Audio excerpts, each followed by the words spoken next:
Hello, is it fine? I guess it is. चलिए जी, हमने चैप्टर स्टार्ट किया था कल। हमने part B central economic problem start कर दी थी। तो बेटा सेंट्रल इकोनॉमिक प्रॉब्लम क्या होता है? बेसिकली कोई भी इकोनॉमी को चार सेंट्रल इकोनॉमिक प्रॉब्लम का सामना करना पड़ता है। What to produce, how to produce, for whom to produce and what provision shall be made. तो हर इकोनॉमी के अंदर ये चार प्रश्न रहेंगे, पर चारों का आंसर अलग अलग इकोनॉमी अलग अलग तरीके से देगी।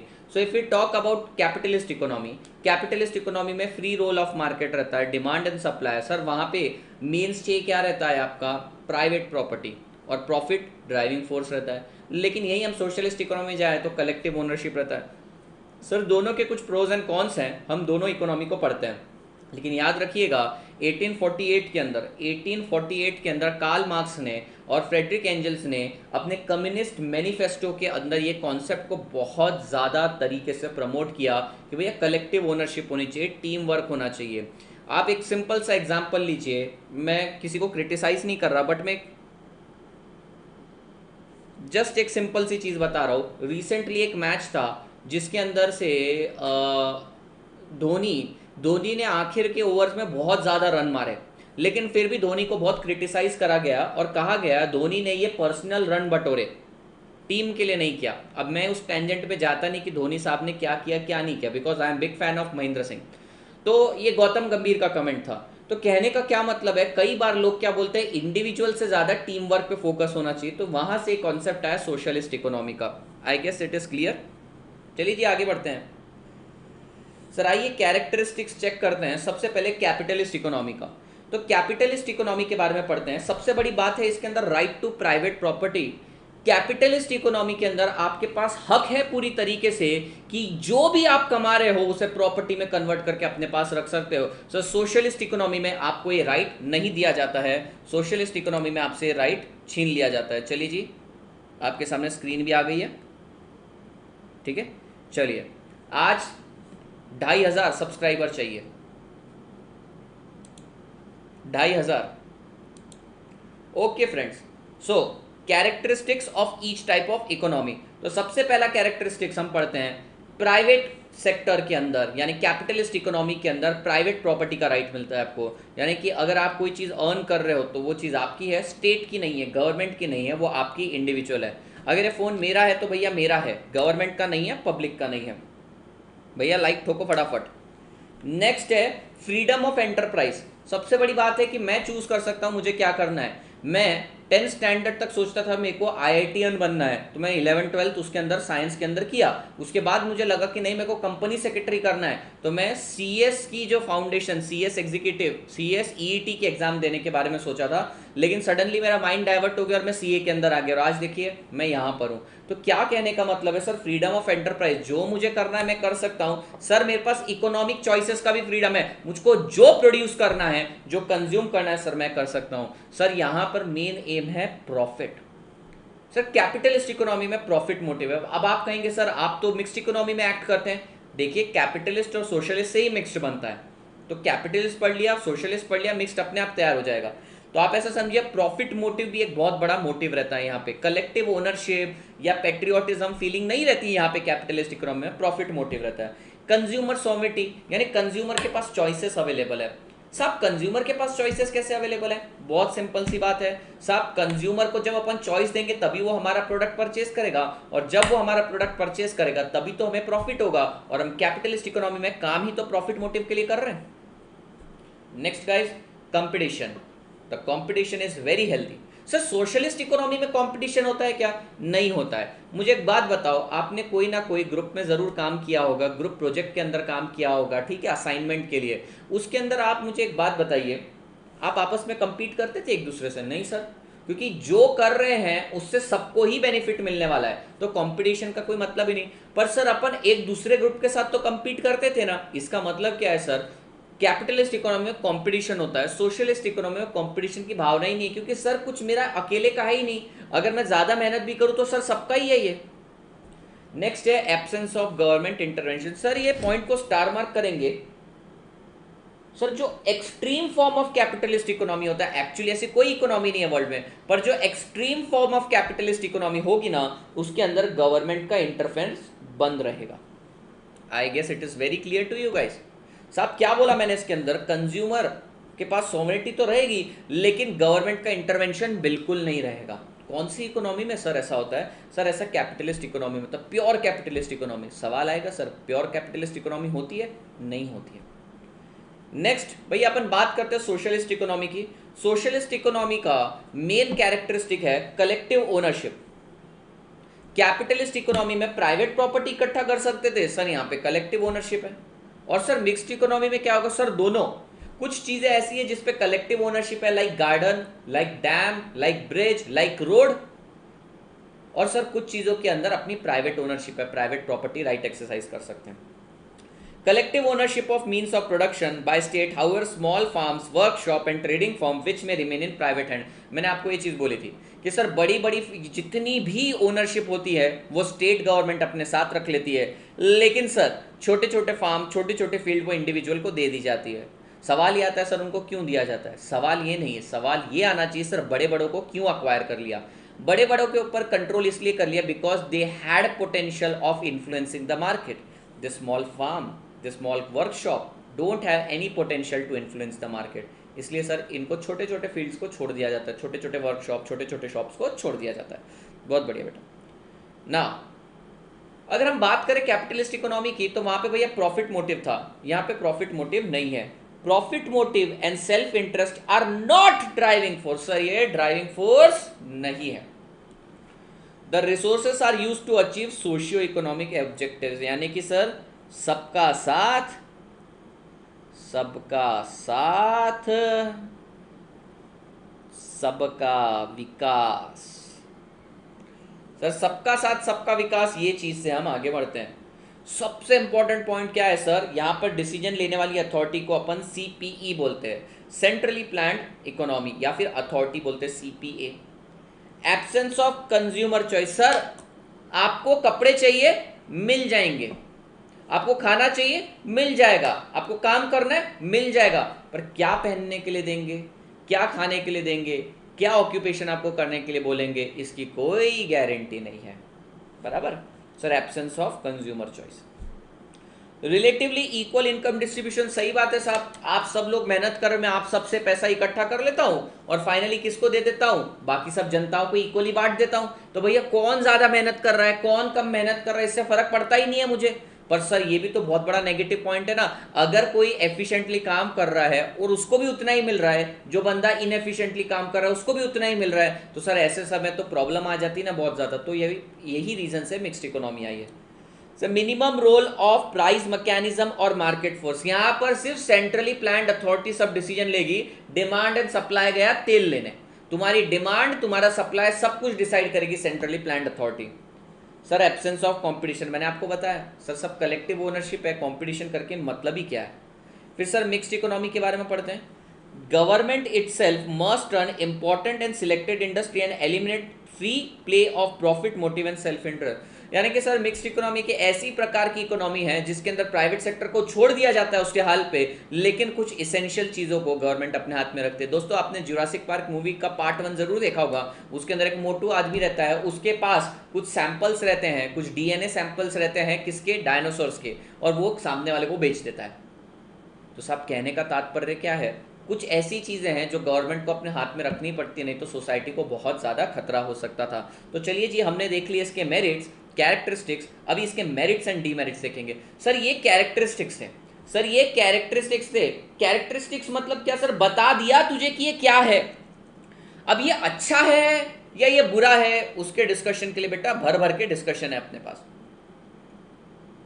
Did you get this? Sir अब ये जो मैंने आपको बता दिया, ये सही है या गलत है, ये अच्छा है या बुरा है, सर ये सेकेंडरी है, ये डिस्कस करते हैं। पहले कैरेक्टरिस्टिक्स में मैंने क्या बताया? ये है, ये ऐसा है। कैपिटलिस्ट इकोनॉमी ऐसी है सर, सोशलिस्ट इकोनॉमी ऐसी है सर, मिक्स्ड इकोनॉमी ऐसी है। अब अच्छी है या बुरी है, चलिए डिस्कस करते हैं। तो चलिए कैपिटलिस्ट इकोनॉमी के कुछ अच्छे पॉइंट्स पढ़ते हैं। Self regulating through price mechanism, सब गवर्नमेंट को कोई इंटरवेंशन करने की जरूरत नहीं, वो सेल्फ रेगुलेटिंग है, खुद ब खुद सब संभाल लेता है। बहुत अच्छी बात है ना सर ये।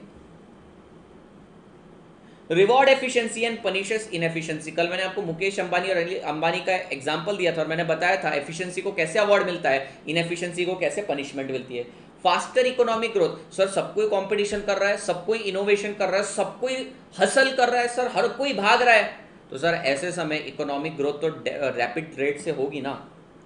Sir optimal allocation of resources, sir ये पॉइंट ना इन्होंने यहां पर मेरिट्स में भी लिखा और नीचे डीमेरिट्स में लिख दिया एक्सप्लॉइटेशन।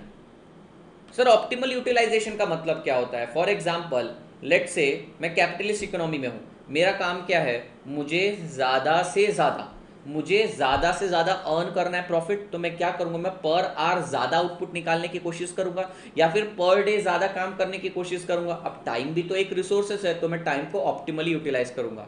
अब यही सोचो अगर सोशलिस्ट इकोनॉमी होती, मैं 1 घंटा काम करूं चाहे 10 घंटा काम करूं, गवर्नमेंट मेरे को फिक्स्ड पेमेंट देती, तो मैं क्या बोलता, ठीक है नवंबर में है एग्जाम, देखेंगे अक्टूबर एंड में बच्चों का रिवीजन ले लेंगे, है ना, एसबीआई के कर्मचारी खुजाते बैठेंगे खुद को।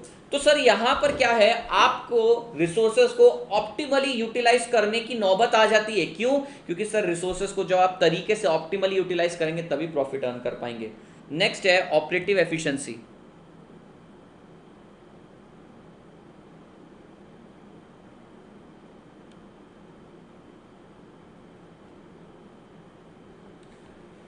नेक्स्ट है ऑपरेटिव एफिशिएंसी। सर देखो ना, यहां पर आप मैं दिन के 9 घंटे लाइव क्लासेस लेता हूं, तो सर कितनी एफिशिएंसी से काम कर रहा हूं। लो कॉस्ट ऑफ प्रोडक्शन, सीधी बात है सर, अगर प्रॉफिट ज्यादा करना है तो प्रॉफिट का फॉर्मूला क्या, sales minus cost.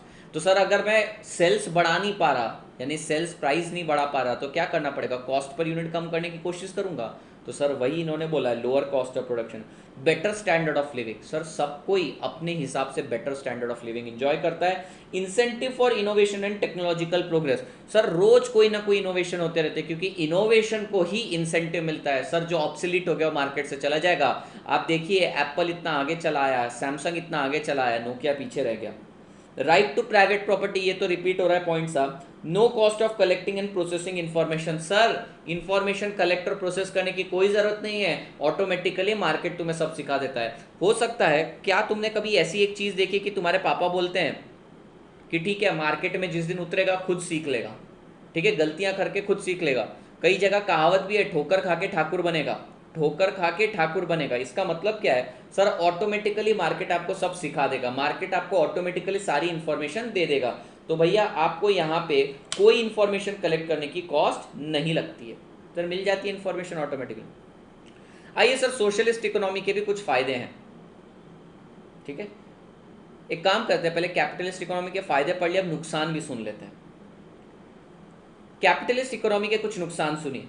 Precedence of property right over human right, precedence यानी कि बिफोर। सर आप यहां पे वस्तुओं को, प्रॉपर्टी को ज्यादा इंपॉर्टेंस देते हैं, लोगों को इंपॉर्टेंस कम देते हैं। सोशलिस्ट इकोनॉमी यही बोली कि भैया हम सबका साथ सबका विकास क्यों चाहते हैं, हम नहीं चाहते कि तू भैया प्राइवेट प्रॉपर्टी के पीछे भाग। अगर कैपिटलिस्ट इकोनॉमी बना दे तो हर कोई प्रॉफिट के पीछे भागेगा, सर एक्सप्लॉयटेशन होगा। इसलिए कैपिटलिस्ट इकोनॉमी से हटके सोशलिस्ट इकोनॉमी ने जन्म लिया। सोशलिस्ट इकोनॉमी में बहुत गलतियां हैं, लेकिन सर कैपिटलिस्ट से सोशलिस्ट में जाने का रीजन क्या था? सबसे बड़ी बात कि जब आप लोगों को बोला जाए कि स्वार्थी बनिए, कैपिटलिस्ट इकोनॉमी की तरह प्राइवेट प्रॉपर्टी एक्वायर करिए, आप प्रॉपर्टी एक्वायर करते रह जाते हैं, ह्यूमन राइट्स को तेल लेने जाने देते हैं।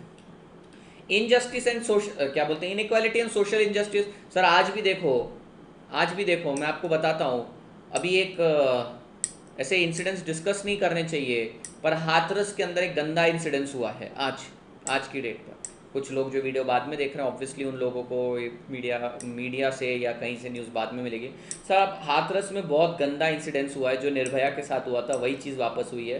पर सर दबंगाई लोग इसको दबा देंगे, दबंग लोग यानी ताकतवर लोग दबा देंगे। कैपिटलिस्ट इकोनॉमी में यही होता है सर, जिसके पास पैसा है, जिसकी लाठी है उसी की भैंस है सर। वो इनजस्टिस और इनइक्वालिटी करता है। क्यों करता है सर इनजस्टिस इनइक्वालिटी? क्योंकि सर उसको पावर चाहिए, और पावर इकट्ठा करने का राइट तो उसको कैपिटलिस्ट में मिलता है। सोशलिस्ट में पावर इकट्ठा करके करेगा भी क्या, सब गवर्नमेंट ले जाएगी तुझसे।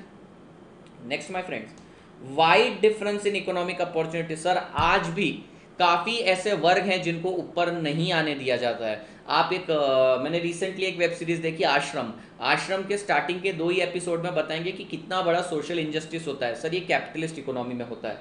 Does not represent the real need of society. Sir मैं आज ना एक आईफोन परचेस करना चाहता हूँ, मैं एक आईपैड परचेस करना चाहता हूँ, सर मैं एक आई वॉच परचेस करना चाहता हूँ, पर सर देश की काफ़ी जनता भूखी है, लेकिन तुम बताओ प्रोड्यूसर क्या बनाएगा? प्रोड्यूसर तो बोलेगा आईफोन, आईपैड, आई वॉच पे ज़्यादा पैसे मिल रहे हैं, मैं ये बनाऊंगा। पर सर देश की भूखी जनता का क्या? आइडियली सारे रिसोर्स वहाँ पे डाइवर्ट करने चाहिए थे, तुम्हें टाइम और इनोवेशन वहाँ पे डाइवर्ट करना चाहिए। पर सर जिसके पास पैसा है उसी के लिए गुड्स बनाए जाते हैं। सर यहाँ पर गरीब जनता गरीब रह गई। सर कैपिटलिस्ट के बहुत नुकसान भी हैं, मैं आपको बता रहा हूँ। Does not represent the real need of society. Sir society को चाहिए चावल और आप बना रहे हो आईफोन। सर क्या है? Exploitation of labour. सर साहब आप लेबर को एक्सप्लॉइट करोगे, कम टाइम में ज़्यादा आउटपुट निकलवाओगे, तभी तो आप अमीर होगे। और लेबर का खून चूस के तो अमीर होता है कैपिटलिस्ट में। Consumer sovereignty is a myth. बेटा ऊपर क्या बोला था? कंज्यूमर सोवेनिटी मिलती है, पर नीचे आते आते उन्होंने मान लिया कि कंज्यूमर सोवेनिटी सर ये भ्रम है। आपको पता है एक ड्रग है, मैं आप लोगों को ड्रग दिखाता हूँ। बेटा आज के टाइम ड्रग बोलने में भी डर लगता है। ड्रग का मतलब क्या होता है? मेडिसिन भी होता है। मैं आपको एक ड्रग दिखाता हूँ, देख के आप पहचान जाएंगे।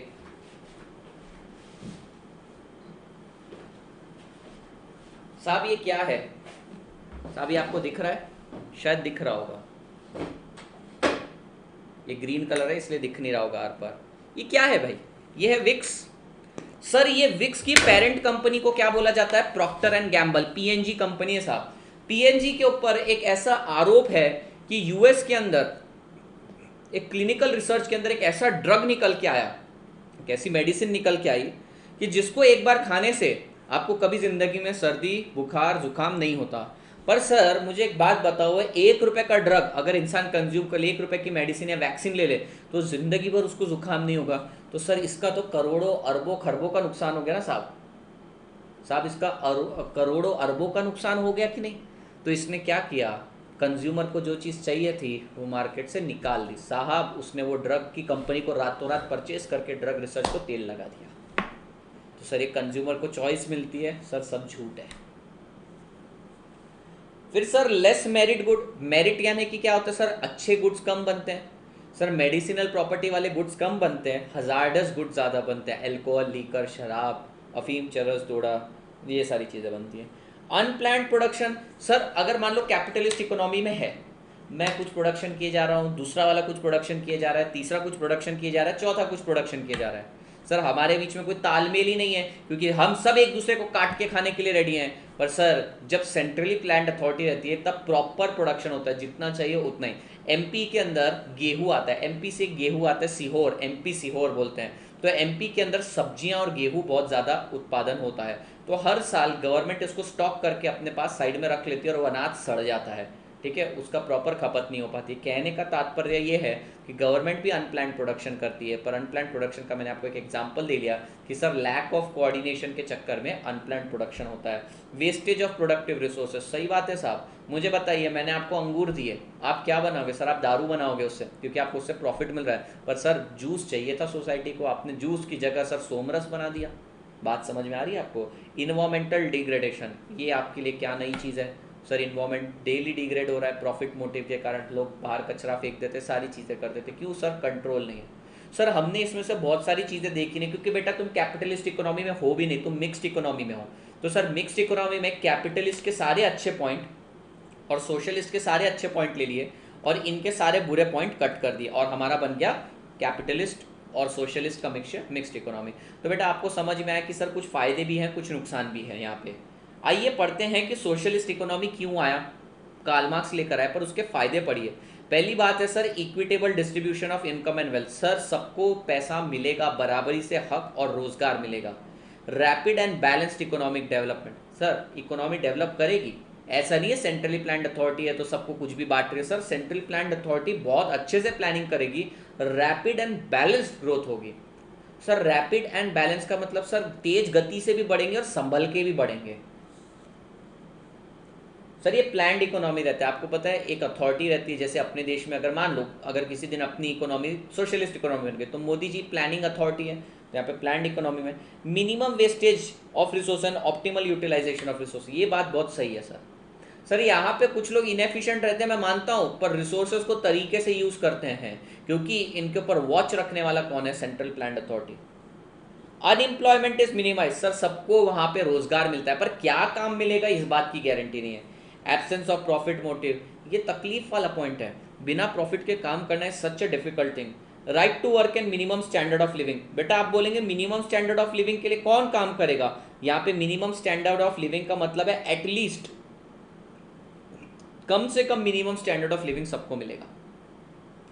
High social security, social security बहुत भारी स्कीम है। मैं रिसेंटली गोवा गया था, तो गोवा गया था तो वहाँ पे मुझे कुछ फॉरेनर्स मिले, भयंकर फॉरेनर्स भरे पड़े रहते हैं। स्टोरी सुनो, बहुत अच्छी स्टोरी है साहब। मेरे को वहाँ पे बहुत सारे फॉरेनर्स मिले, मेरी उनसे किसी से पहचान भी हुई, तो मैंने उनसे बात करी कि भाई तुम कितने टाइम के लिए यहाँ पे आते हो और तुम रहते कहाँ हो, मतलब रहते कहाँ हो? तो उन्होंने बताया कि हम ये ऐसी ऐसी गलियों में यहाँ पे घर हैं छोटे छोटे, वहाँ पे रह लेते हैं। मैंने बोला कैसे पता चला? तो बोलते हैं कि पिछली बार हमारा दोस्त आया था, उसी ने डायरेक्ट हमको ये बता दिया। मैंने बोला पिछली बार दोस्त आया था, कितने टाइम के लिए रुका था, कितने टाइम के लिए तुम स्टे वगैरह करते हो ताकि अगली बार अपन मिल सके? तो बोले साहब हम 3-3 महीने के लिए आते हैं। मैंने बोला अच्छा 3-3 महीने, मस्त छुट्टी मिलती है तुमको। तो वो मैंने पूछा फिर उसके बाद क्या काम वगैरह करते हो? नहीं बोले। फिर उसके 3 महीने बाद हम मॉरिशस चले जाएंगे, सिंगापुर चले जाएंगे, बैंकॉक, पटाया वगैरह चले जाएंगे। मैंने बोला अच्छा। उसके 3 महीने बाद वो बोला कि भैया, वो समझ गया मैं उससे क्या पूछना चाहता हूँ कि काम धंधे के लिए तू करता क्या है। तो उसका कहने का मतलब क्या था कि सर हम गरीब से गरीब कंट्रीज ढूंढते हैं जहाँ पे करेंसी बहुत छोटी है, हमें हमारी गवर्नमेंट सोशल सिक्योरिटी के नाम पे अगर महीने का $1,000 भी देती है तो बेटा 60,000 रुपए आते हैं, और यहाँ पे बिना कुछ करे 60,000 रुपए हमारे अकाउंट में आ जाते हैं, और हमें यहाँ पर बैठकर सिर्फ 20-30 हजार रुपए का खर्चा होता है। सर $1,000 देती है। तो सोशलिस्ट इकोनॉमी में आपको ये सारी चीजें मिलती है। सर बढ़िया है कि नहीं? करो फिर वोट सोशलिस्ट इकोनॉमी के लिए। सर नेक्स्ट है inefficiency, delay, corruption, red tapism and favouritism. अब यहाँ पे मैक्सिमम स्टूडेंट का सवाल आएगा सर रेड टेपिज्म का मतलब क्या होता है? रेड टेपिज्म यानी अनवांटेड प्रोसीजर्स। सर जरूरत से ज्यादा फुकट के प्रोसीजर्स लगा देती है गवर्नमेंट, स्ट्रिक्टनेस के चक्कर में फुकट के प्रोसीजर लगा देती है। तो भैया सोशलिस्ट इकोनॉमी के कुछ नुकसान क्या है सर? थोड़े से इनएफिशिएंट हैं, ढीला ढाला काम करते हैं, किसी को भी प्रॉफिट मोटिव नहीं, सब ढीले हैं। डिले होता है सर, करप्शन होता है, फेवरेटिज्म होता है।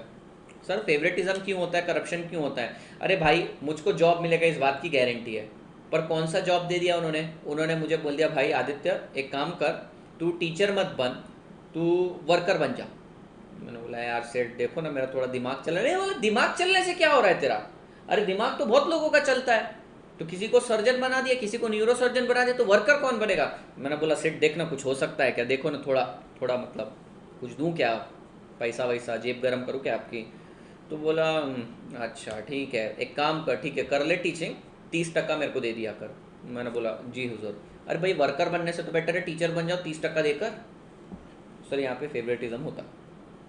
All material means of production under state control. Sir अगर सब स्टेट के कंट्रोल के अंदर है और स्टेट तानाशाह निकल गया, सर किम जोंग यूं की तरह निकले तो क्या कर लेंगे सर? तो सर अच्छाइयाँ भी बहुत है, लेकिन अगर इनका लीडर ही बुरा निकला तो सर सब गया तेल लेने। Take away property right. Sir आपको कुछ घर वर नहीं रहता, ये सब बड़ी बड़ी चीज़ें जो आपने बनाई हैं आपकी नहीं है, किसी भी दिन गवर्नमेंट उठा के ले जा सकती है आपको। No incentive for hard work. भाई तेरे को डिसाइड करके रखा है इतना ही मिलेगा, यही काम करना है, जो एक्सेस बचा हम सब लेकर चले जाएंगे। Administered price. कैपिटलिस्ट इकोनॉमी में मार्केट डिसाइड करता है, डिमांड एंड सप्लाई डिसाइड करता है कि क्या प्राइस होना चाहिए। सोशलिस्ट इकोनॉमी के अंदर एडमिनिस्ट्रेड प्राइस यानी सेंट्रली प्लान्ड अथॉरिटी ये डिसाइड करता है, सीपीए या फिर सीपीई ये डिसाइड करते हैं कि क्या प्राइस होना चाहिए। सर ये देखो स्टेट मोनोपोली बिकम्स अनकंट्रोलेबल। कई बार अगर हमारी गवर्नमेंट ही तानाशाह बन गई, अगर हमारी गवर्नमेंट ही तानाशाह बन गई सर, उनकी मोनोपोली हो गई तो क्या? हम कैपिटलिस्ट से बचना चाह रहे थे पर सोशलिस्ट में हमारा रूलर ही ऐसा रहा कि हम बर्बाद हो जाएंगे। Sir consumer has no freedom of choice, no importance to personal efficiency and productivity. Sir मैं कितना भी अच्छा हूं किसी फील्ड पे ध्यान नहीं देंगे। Extreme form of socialism is not practical. Sir एक रातों रात लोग गवर्नमेंट को उठा के फेंक देंगे अगर ऐसे किसी ने एक्सट्रीम फॉर्म पे चलेगा। आइए सर मिक्स्ड इकोनॉमी को पढ़ते हैं। मिक्स्ड इकोनॉमी एक ऐसा सिस्टम है जहां पे प्राइवेट और गवर्नमेंट साथ में काम करते हैं। सर इसके फायदे देखिए, economic freedom and existence of private property. तो भैया यहाँ पर कलेक्टिव ओनरशिप भी रहेगी, साथ ही साथ प्राइवेट प्रॉपर्टी भी होगा। Sir India is the best example. Sir यहाँ पर मुझे एक बात बताओ, ये फोन अगर 30,000 रुपए का है तो कैसे 30,000 रुपए का तय हुआ? डिमांड तो मतलब बायर बोल रहा था कि मेरे को तो 5,000 में चाहिए, सेलर बोल रहा था मैं 70,000 में बेचूंगा, तो कहीं ना कहीं इक्विलिब्रियम आया और ये फोन 30,000 में बिकना चालू हुआ। इंडिया में ऐसे ही होता है सर, ऐसे ही होता है। आप बोलोगे सर हमने को बार्गेनिंग करी, अरे भैया सेलर ज़्यादा से ज़्यादा मांगेगा, आप कम से कम मांगोगे, कम से कम देने के लिए रेडी रहोगे प्राइस, तो कहीं ना कहीं बैक एंड में रिसर्च टीम आपको प्राइस निकाल के दे देती है। तो मिक्स्ड इकोनॉमी में प्राइस कौन डिटरमाइन करता है सर? मैक्सिमम कमोडिटी का प्राइस मार्केट डिसाइड करता है, लेकिन कुछ कमोडिटी का प्राइस गवर्नमेंट डिसाइड करते हैं। सिविल हॉस्पिटल में जाइए, आपको 10-10, 5-5 रुपए में इंजेक्शन मिल जाते हैं, उसकी एक्चुअल कॉस्ट बहुत ज़्यादा रहती है। आपको पता है कुछ डॉक्टर्स वगैरह क्या करते हैं, ये मैं पर्सनली जानता हूँ, ठीक है। अगर किसी के घर पे कोई डॉक्टर है तो प्लीज़ बुरा मत मानिएगा, पर कुछ डॉक्टर ऐसा करते हैं कि सिविल हॉस्पिटल में से अच्छी अच्छी मेडिसिन उठा के अपने क्लिनिक पे ले जाते हैं। सर वो गलत काम करते हैं। Sir consumer sovereignty and freedom of choice, sir India के अंदर आप देखो कंज्यूमर के पास चॉइस भी अवेलेबल है, कंज्यूमर सॉवरिटी भी अवेलेबल है, जो चाहे वो कर सकता हूँ। अप्रोप्रिएट इंसेंटिव, साहब मैं इतनी मेहनत कर रहा हूँ, मुझे भगवान फल दे रहा है, लेकिन अगर यही सोशलिस्ट इकोनॉमी में होता तो क्या हो जाता साहब? सोशलिस्ट इकोनॉमी सब गवर्नमेंट ले जाती है। Encourage enterprise and risk taking, advantage of economic planning, sir सबसे इंपॉर्टेंट पॉइंट, ये जितने पॉइंट आप ऊपर से पढ़ रहे थे सर सारे के सारे तो कैपिटलिस्ट के लग रहे थे, तो सोशलिस्ट कहां से आपने बोला? आपने बोला सोशलिस्ट का भी पॉइंट लेकर आया, मेरे को तो दिख नहीं रहा सर सोशलिस्ट। अरे ये देखो, अरे सर 40 ईयर की टाउन प्लानिंग, सर 5 साल की गवर्नमेंट की planning, annual tax planning, budget, ये कौन करके देता है सर? गवर्नमेंट करके देती है। तो सर कैपिटलिस्ट के बेस्ट फीचर भी डाल दिए और अच्छे से मैक्रो लेवल पे अंडरस्टैंडिंग के लिए आ गई हमारी प्यारी government. Advantage of economic planning, comparatively greater economic and social equality. Sir comparatively मतलब किससे कंपेयर कर रहे हैं? अरे मैं कंपेयर कर रहा हूं कैपिटलिस्ट इकोनॉमी से। कैपिटलिस्ट इकोनॉमी के कंपैरिजन में काफी हद तक, कैपिटलिस्ट इकोनॉमी के कंपैरिजन में अगर अपन बात करें तो मिक्स्ड इकोनॉमी के अंदर काफी हद तक इक्वालिटी है। सबसे ज्यादा इक्वालिटी किधर है सर? सबसे ज्यादा इक्वालिटी सोशल में। सबसे कम किधर है सर? सबसे कम कैपिटलिस्ट में। मिक्स्ड बीच में। नो कटथ्रोट कंपटीशन, साहब ये झूठ है। कितना कटथ्रोट कंपटीशन है आज के टाइम पे साहब, ऐसा क्यों हो रहा है? अब जरा सुनो साहब, ये ग्लास है, ये चपटी है, चपटी पता होगा आप लोगों को, चपटी मतलब, ठीक है। और साहब ये पानी है, ये पानी की बोतल है। अब ये ग्लास को कैसे भरना है ये आपके ऊपर है। कुछ लोग हैं अव्वल दर्जे के बेवड़े, वो इतना भरते हैं चपटी और इतना भरते हैं पानी। कुछ लोग हैं साहब जो इतना भरते हैं दारू और इतना भरते हैं पानी। कहने का मतलब क्या था साहब आपका? सर ये चपटी को मान लो आप सोशलिस्ट है और ये पानी को मान लो आप कैपिटलिस्ट है। सर अब आपको डिसाइड करना है कितना पानी चाहिए, कितनी दारू चाहिए, कितना सोडा चाहिए। यानी सर एक तरफ सोशलिस्ट बैठा है, एक तरफ कैपिटलिस्ट बैठा है। आपको काफ़ी हद तक कैपिटलिस्ट बनना है या काफ़ी हद तक सोशलिस्ट बनना है, आप डिसाइड करोगे। चाइना जैसी कंट्री काफ़ी हद तक काफ़ी ज़्यादा सोशलिस्ट है, इंडिया जैसा काफ़ी कैपिटलिस्ट है, यूएस बहुत ज़्यादा कैपिटलिस्ट है, नॉर्थ कोरिया पूरा का पूरा सोशलिस्ट है। सर कोई कंट्री हो सकती है जो इक्वल 50-50 करता है। तो सर कट थ्रोट कॉम्पिटिशन तो है। सर इसके डीमेरिट क्या है? Sir excessive control to private sector. Sir देख लो ना, जीएसटी लगा रहे, शॉप एक्ट लो, फूड लाइसेंस लो, सर बहुत बहुत एक्सेसिव प्रोसीजर हो जाता है। Poor implementation, best example India में तो पुअर इम्प्लीमेंटेशन ही होता है, अनड्यू डिले, सर ज़बरदस्ती। यानी कि कुछ इसके डीमेरिट्स हैं ना, वो सोशलिस्ट जैसे हैं। I hope it is clear, I hope it is very clear. Now I'll switch on doubt session. But before that, I'm going to recap the entire chapter. अब आप आपका फ़ोन के स्क्रीन रिकॉर्डिंग ऑन कर लीजिए, ठीक है। पूरे chapter का रिवीजन होने वाला है, पूरे चैप्टर का क्यूमुलेटिव रिवीजन होने वाला है। चलिए जी स्टार्ट करते हैं। मैं भी पानी पी लेता हूँ, लेके प्रभु का नाम। बेटा ये चैप्टर का क्विक रिवीजन आप सुनते जाइएगा। मैं दावे के साथ कह सकता हूँ सेम आपको मैं बीसीके में करूँगा 90 पार। बेटा अपना 90 पार का स्लोगन चुराने लग गए लोग। 3 दिन में अपना स्लोगन फेमस हो गया। आप लोगों ने इतना फैला दिया, इतना ज़्यादा प्यार दिया आप लोगों ने कि अब हर जगह 90 पार की बात हो रही है। तो 90 पार लाने वाले अपन है, याद रखिएगा। ठोको लाइक अपने एफर्ट्स के लिए।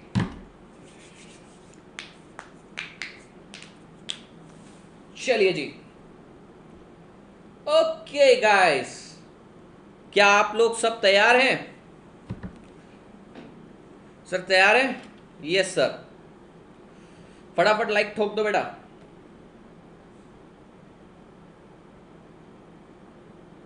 अरे वाह वाह वाह, चलिए चलिए, आ रहे हैं लोग, आ रहे हैं अपनी जिम्मेदारियों का बेहद अद्भुत तरीके से लोग क्या बोल रहे हैं, कुछ तो भी कर रहे हैं। चलिए जी, मैं शुरुआत कर रहा हूँ। Sir, economics is derived from Greek word oikonomia. Oiko means household, nomia means management. Till 19th century it was known as political economy.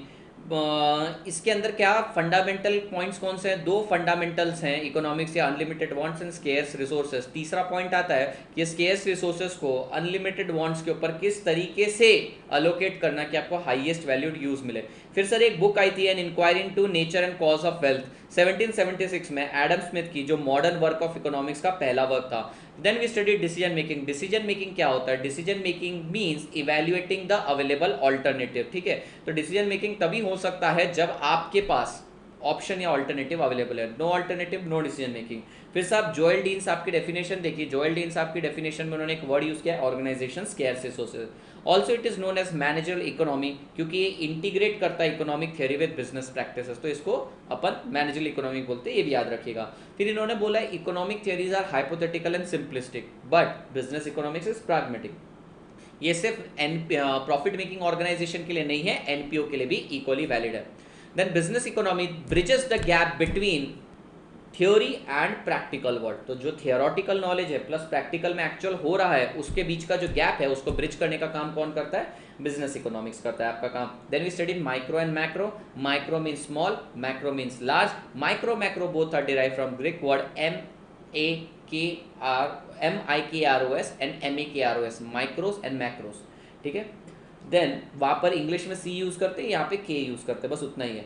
Then study of particular firm, particular household, particular price, particular wages, income, individual industry, individual commodity. बेटा underline करना, individual industry, individual industry.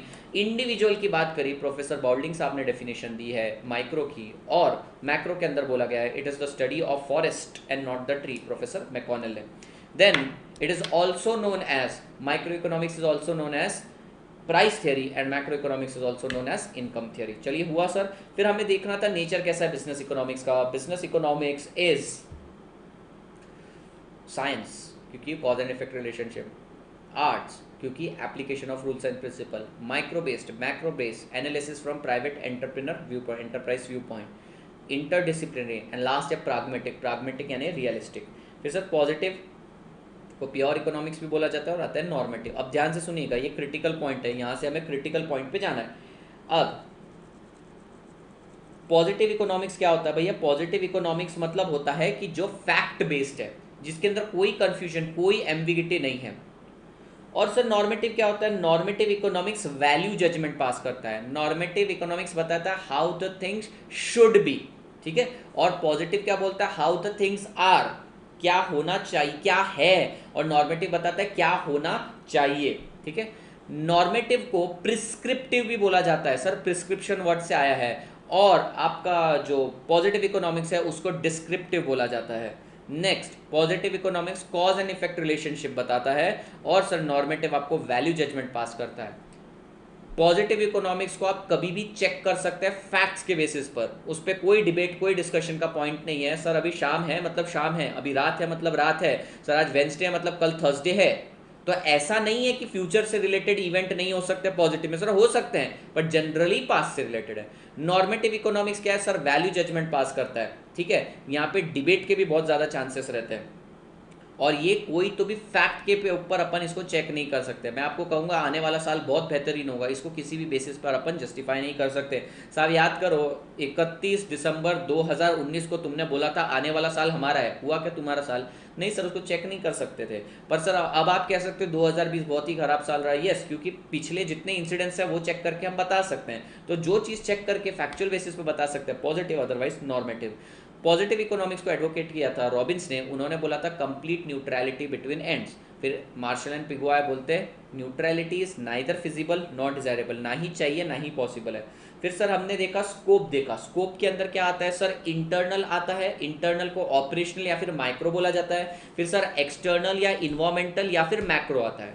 Internal में सारे internal points consider करते हैं जो organisation के control में रहते हैं, एक्सटर्नल में सर वो वाले पॉइंट जो कंट्रोल के बाहर रहते हैं। फिर सर अपन ने 4 सेंट्रल इकोनॉमिक प्रॉब्लम देखे। सेंट्रल इकोनॉमिक प्रॉब्लम यानी कि irrespective of type of economy आपको ये 4 सेंट्रल इकोनॉमिक प्रॉब्लम आएंगे ही आएंगे। What to produce, how to produce, for whom to produce and what provision shall be made. अब सर ये सवालों के जवाब अलग अलग इकोनॉमी अलग अलग तरीके से सॉल्व करती है। तो अगर हम बात करें कैपिटलिस्ट इकोनॉमी तो इसको फ्री मार्केट इकोनॉमी या लेज़र फेयर इकोनॉमी भी बोला जाता है। सबसे इंपॉर्टेंट पॉइंट है इसके अंदर कि प्राइवेट ओनरशिप मिलती है, private property is the main stay and profit is the driving force. ठीक है सर, यहाँ पे impersonal forces of market demand and supply decide करते कि प्राइसेस क्या रहेगा। अच्छा सर, 4 सेंट्रल इकोनॉमिक प्रॉब्लम थी, ये कैसे सॉल्व करते उन्हें? व्हाट टू प्रोड्यूस, क्या प्रोड्यूस करना है सर, जो कस्टमर मांगेगा, कंज्यूमर मांगेगा। How to produce sir, capital intensive है, लेबर इंटेंसिव यूज करेंगे जो सस्ता है। फॉर हुम टू प्रोड्यूस, जिसके पास पेइंग कैपेसिटी है। प्रोविजन कैसे करते हैं सर, कंज्यूमर प्रोविजन कैसे करता है, बहुत सिंपल है, सेविंग करके। और सर प्रोड्यूसर सेविंग इन्वेस्टमेंट कैसे करता है, या प्रोविजन कैसे करता है, इन्वेस्टमेंट करके। सर हुआ। फिर सोशलिस्ट इकोनॉमी है, सोशलिस्ट इकोनॉमी को एडवोकेट किया कार्ल मार्क्स ने और फ्रेडरिक एंजल्स ने कम्युनिस्ट मैनिफेस्टो 1848 के अंदर। ठीक है, इन्होंने बोला कलेक्टिव ओनरशिप चाहिए। अच्छा फिर भैया कौन मैनेज करता है इनको, सेंट्रली प्लान्ड अथॉरिटी या सेंट्रली प्लान्ड इकोनॉमी।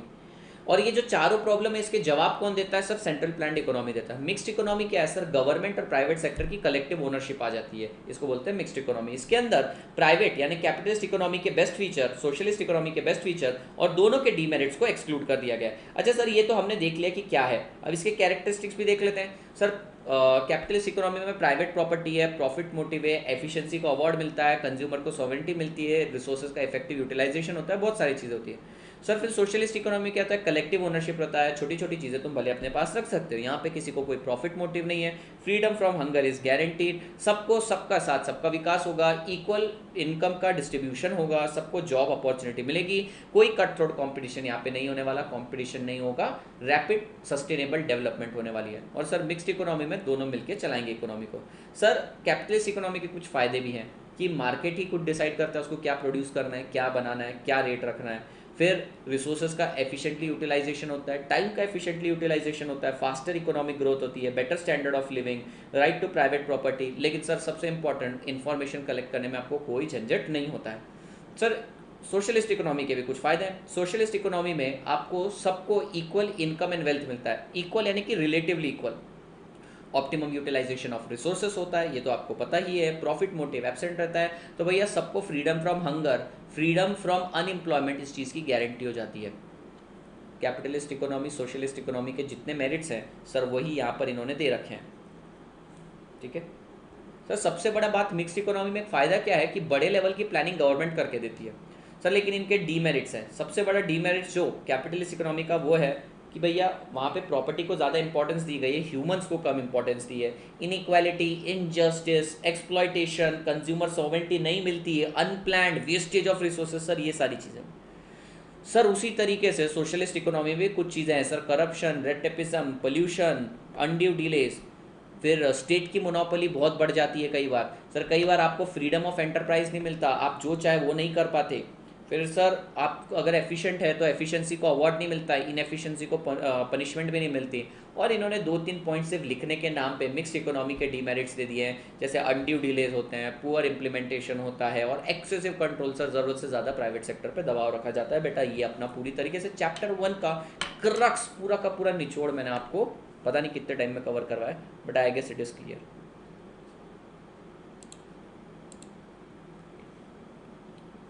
हाँ जी, अब मैं कर रहा हूँ doubt open. I hope you liked it. जिस तरीके से मैंने पढ़ाया मैं उम्मीद करता हूँ आपको पसंद आया होगा। चलिए जी, अपन अभी इस चैप्टर से रिलेटेड सारी की सारी क्वेरीज डिस्कस करते हैं।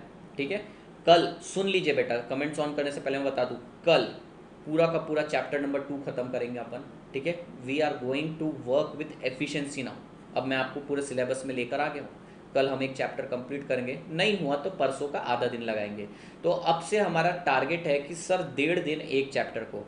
अब मेरे हिसाब से रह गए बेटा 7 चैप्टर। ध्यान से सुनिएगा, मैं चाहूँ तो 8 घंटे के मैराथन में पूरा का पूरा कंप्लीट करवा सकता हूँ। और आप देखेंगे यूट्यूब के ऊपर CA Aditya Sharma marathon search करो, बहुत ज़्यादा हिट मैराथन है मेरा 8 घंटे का। चाहूँ तो मैं आपको करवा सकता हूँ, पर यहाँ पर मैं देना चाहता हूँ अपने पास 12 से 15 घंटे मैं आपको देना चाहता हूँ, या 15-20 घंटे देना चाहता हूँ।